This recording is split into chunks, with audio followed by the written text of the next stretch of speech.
Michigan once again came and went, and as I said after the Watkins Glen review, that it's Michigan. I didn't really expect much to happen, considering there's never really anywhere you could go to pass people. You can't go high, you can't really go low.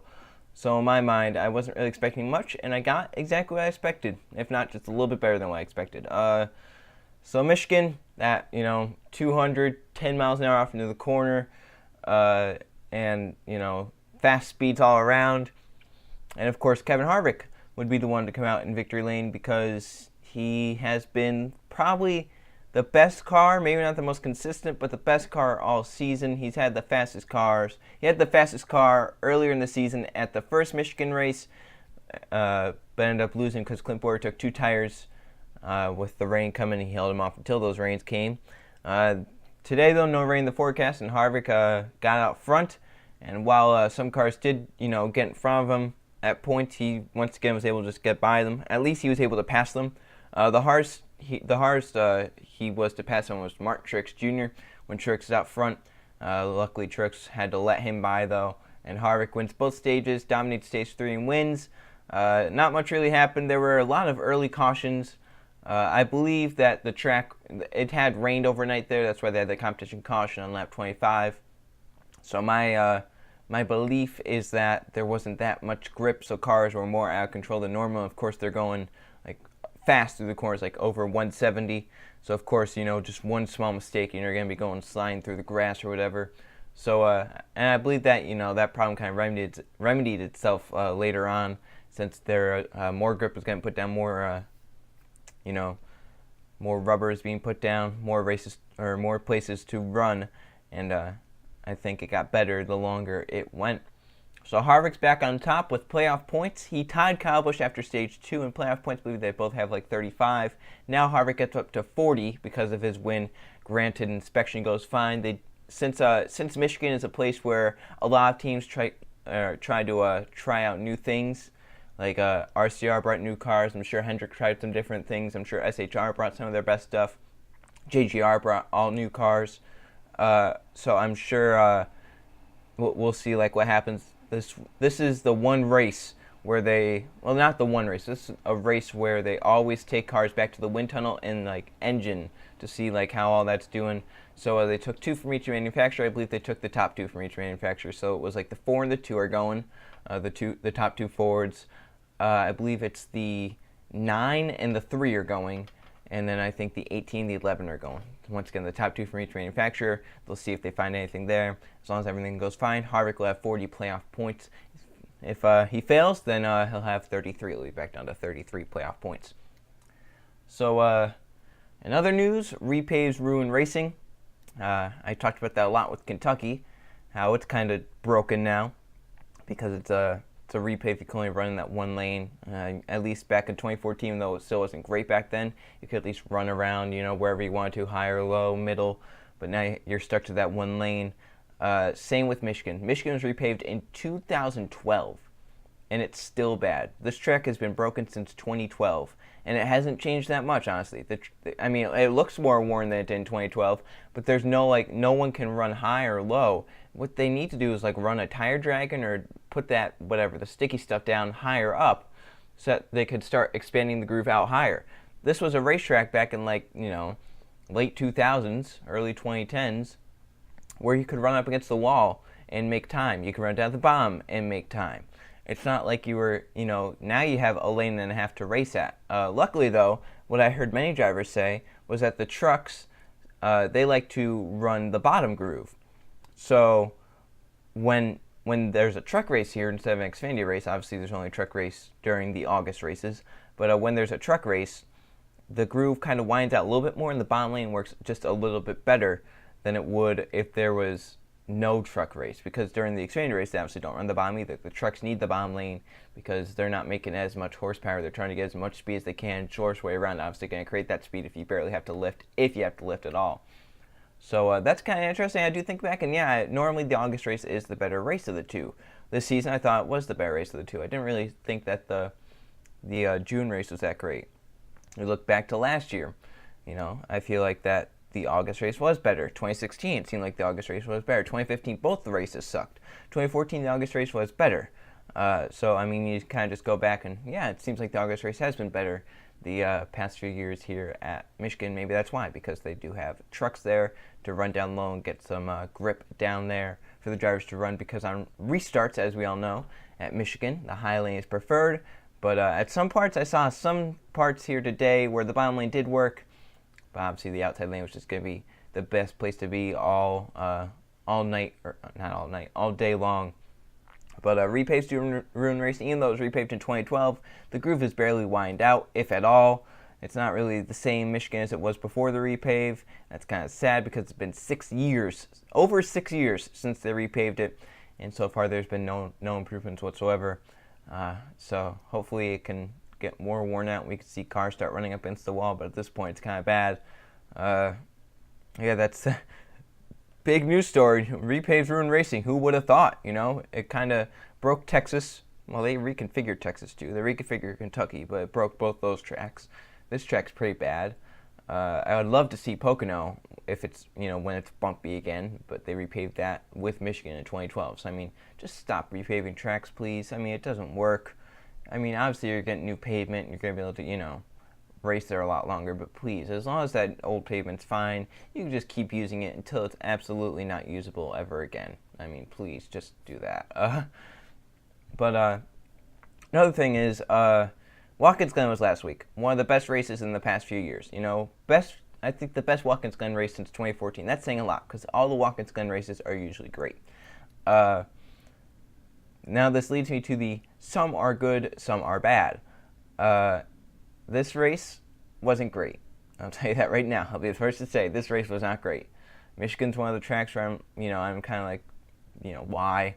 The only thing I like about Michigan is the fact that they can go fast. But I don't know, next season with the new package that's rumored to be used, they might not even go fast at Michigan. So Watkins Glen. We were talking about, you know, after the Watkins Glen race, fans everywhere. This race was great, you know, such a great race. The season's turning around, you know, it's actually not as bad as maybe you would think. This race comes around, a big three driver wins, the race isn't great, and people immediately go back to this season sucks, this season is horrible. You know, the only good thing about this race was that this season is one step closer to being finished.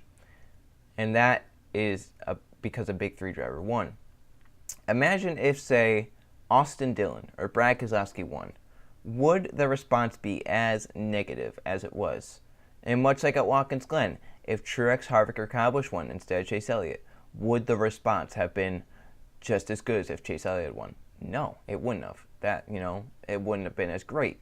It would have been another big three won another race. What a shocker. But instead, because Chase Elliott won as a new winner, you know, obviously everyone's excited about that. It was the best race ever to a lot of people, even though it wasn't. But it was a good race. No matter who won, that was a great race. This race, obviously, no matter who won, wasn't going to be good. Would it have been better if maybe a big three driver didn't win? Well, to some people, maybe, you know. But Harvick, you know, he's had the best car all season long. Michigan SHR dominated. They got, 1, 2, 3 earlier in the season. I believe it was like Boyer, Harvick, Kurt Busch, or something, or 1, 2, 3. Obviously, they were going to perform just as good here later in the season. Obviously, Harvick was the only one that really brought the speed back. Boyer was barely a top 10 car, if at all a top 10 car. I mean, he raced towards the back end of the top 10 most of the day, and he ended up finishing outside the top 10, I think. Kurt Busch was surprisingly fast. He kind of sneakily found his way back inside the top, I believe, 5. I don't know if he finished top 5 or top 10. He finished around there. And then Almirola, didn't really talk about him. I think he finished just back half of the top 10. I think he finished like 8th or 7th. So, I mean, decent day for him. But, you know, I kind of expected this. I picked Harvick in fantasy to win both stages and win the race. I mean, I wasn't really too shocked when it happened because, you know, SHR is so good earlier in the season. Harvick was the best car there earlier in the season. How do you not expect him to come back with the same thing? Even though Chevy has been figuring some stuff out, they're still not there. They have to put all the components together. They're showing like glimmers of, you know, showing speed or not. And once again, this was kind of one where RCR showed some pretty good speed. Austin Dillon, of all people, was racing inside the top 10 for most of the day, and then got the right lanes on restarts. He ended up running up in the second position. Harvick had to pass him. Austin Dillon on the final pit stops took 2 tires only because he wanted to try and beat Harvick out, and try and just use the dirty air maybe or something. So Dillon beats Harvick out of the pits by a few car lengths. Harvick's there, and he has to actually battle with Harvick a little bit. Harvick obviously gets on by. It's not really that hard. He has the best car, and of course Dillon is only on 2 tires. But Harvick gets on by. Dillon was going to be holding his own second, and with 2 to go, he has a flat tire. And he still coasted around to finish 4th. I mean, that was a great race for Austin Dillon, of all people. The guy who, can only win on strategy. He did a pretty darn good job today, racing inside the top 10, top 15, top 10 most of the day. And he ended up in the top 5. It should have been a second place finish. That flat tire did cost him 2 spots. Also, Ryan Newman ran pretty well. Newman was up inside the top 10. He spun out. Oh, he got into the wall, and then he spun out because of a flat tire from hitting the wall, which kind of relegated him lower than maybe where he should have been. I think he was also a top 10 car. Chase Elliott broke his way inside the top 10 out of nowhere. I don't know where that came from. He was basically running 15th, around there all day. But his crew kind of bowed back and got Chase up inside the top 10 at the end, and I think Chase ended up 9th. So that was pretty cool, and also that was Chase's 100th start and his 50th career top 10. So in 100 starts, he is now finished top 10 in 50% of them. That's pretty impressive. We'll see if he can hold that statistic for later in his career. Jimmy Johnson was running inside the top 15. It looked like he was going to finish around 11th or 12th, and he had a flat tire, which is really kind of, or he had a loose wheel, right? Yeah, loose wheel with like 4 to go. So on the final pit stop, Jimmy comes in, he leaves, and he was complaining of a vibration. Obviously, it got too bad where he thought he was going to crash, and you obviously don't want to lose a tire at the end of a straightaway going 200 miles an hour off into turn 1 and, hit that wall really hard. So, better safe than sorry.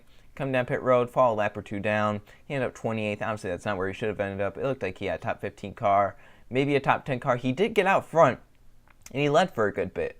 Obviously, you'd think staying out on older tires, you wouldn't be as great. He stayed on older tires, and he actually did a pretty good job holding them off. Obviously, when he started falling back, he fell back. He kind of got himself into a rhythm. The yellow came out, and the others came down, but then he stayed out. He kind of did a good job staying out again. So, once again, the 48 team, they showed they had speed if they could try and run up front, if they could try some strategy. It looked like maybe he had a top 10 car too. Byron wrecked early. We don't know how that Chevy would have done. Larson had some pretty good speed as well, obviously. He raced his way up inside the top 10, got some damage and some contact. He came down pit road, and obviously that when you're back there, you're not going to gain much. I think he ended up like 17th. So he also probably had a top 10 car. Byron, of course, he wrecked early. We don't know what his car was about. McMurray, I don't really remember much about his day. 2018 has just not been his season. And then Alex Bowman was a surprising one to me. He qualified really well inside the top 10. In practice, he was one of the fastest cars. He was up inside the top 5. Finished stage 1, I think, in 10th. And then gradually fell outside the top 10. And he barely finished inside the top 20, I think. I mean, I don't even know if he did finish inside the top. He finished pretty badly. I was not, I was kind of like, wow, he fell from a top 10, top 5 car to a barely 20th place car. What happened? And I remembered what that team is. I was like, oh yeah, that probably did happen. So, once again, some are good, some are bad.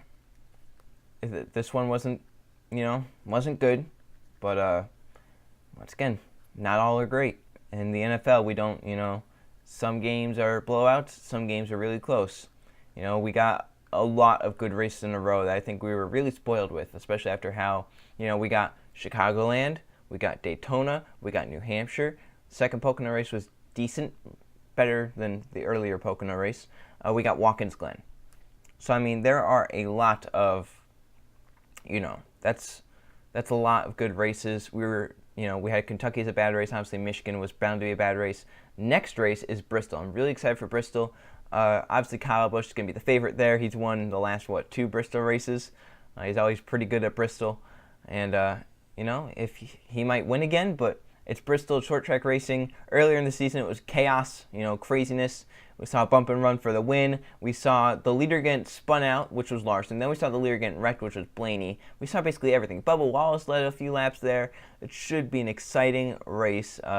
especially if it's under the lights, as long as there's no rain, which in Tennessee you never know. Hopefully, though, we could see a nice night race at Bristol, which could be some craziness, which would be a pretty fun race to see. It'll be cool to see how Bristol goes. Obviously, earlier in the season, Chevrolet did bring some good cars. Larson almost won the race. Bowman was running top 5. Jimmie Johnson was running top 5. Chase Elliott, I don't know how his day would have gone because he got damaged. Byron, of course, that was like his first time at Bristol in a Cup car. We'll see how he adapts to it.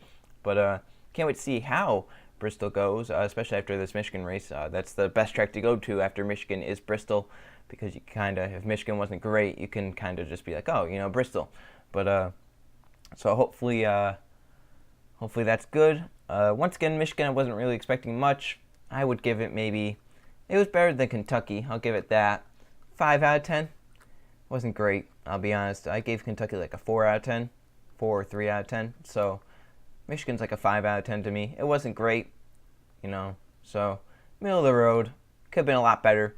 But once again, it's Michigan. Clean air is very important there. And obviously, Harvick had the best car. He got out front at the end, and obviously he was going to win. So that's it. As I said, Bristol is next. I think the trucks are on Thursday instead of Wednesday. They used to be on Wednesday. I think they're on Thursday now. And then we have Xfinity and Cup, all 3 of them. I believe this is the final race before the chase for the trucks, if I'm not mistaken. So that's I think that's right. So that'll be pretty cool to see how that goes. I believe Todd Gilliland needs a win, so we'll see if Kyle Busch Motorsports puts everything into that Ford truck. See if they can get him out on top, because KBM has been pretty good there. We'll have to see how it all goes. Should be a fun weekend of racing at Bristol. I love that track. It's one of my favorite tracks on the schedule. Probably a top 5 track to me. So I can't wait to see how Bristol goes, especially with that PJ1 that they put down. Top and bottom lanes will work. You're probably going to want to be on the bottom. So it's going to be a fun race to watch. So we'll see how Bristol goes after Michigan. So I thank you all for watching. I'll see you guys for the next one.